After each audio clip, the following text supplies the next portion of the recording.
अमरीकी महकमा खारजा की तर्जुमान ने काबुल एयरपोर्ट पर हमले के दहशतगर्द की गिरफ्तारी का क्रेडिट हुकूमत पाकिस्तान को दे दिया। वाज़ेह किया कि ताउन पर हुकूमत पाकिस्तान के शुक्रगुजार हैं।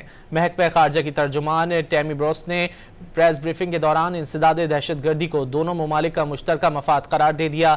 वाज़ेह किया कि दाइश का दहशतगर्द उस वक्त अमरीका की हिरासत में है। पाक अफगान सरहद से दाइश के दहशतगर्द शरीफुल्लाह की गिरफ्तारी इस बात का मजहर है कि इंसदाद दहशतगर्दी के सिलसिले में पाकिस्तान और अमरीका का ताउन इंतहाई अहम है।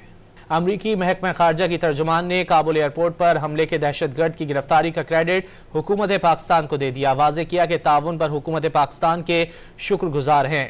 महकमा खारजा की तर्जुमान टैमी ब्रोस ने प्रेस ब्रीफिंग के दौरान इंसदाद दहशतगर्दी को दोनों ममालिक का मुश्तरका मफाद करार दे दिया। वाज़ेह किया कि दाइश का दहशतगर्द उस वक्त अमरीका की हिरासत में है। पाक अफगान सरहद से दाइश के दहशतगर्द शरीफुल्लाह की गिरफ्तारी इस बात का मजहर है कि इंसदाद दहशतगर्दी के सिलसिले में पाकिस्तान और अमरीका का ताउन इंतहाई अहम है।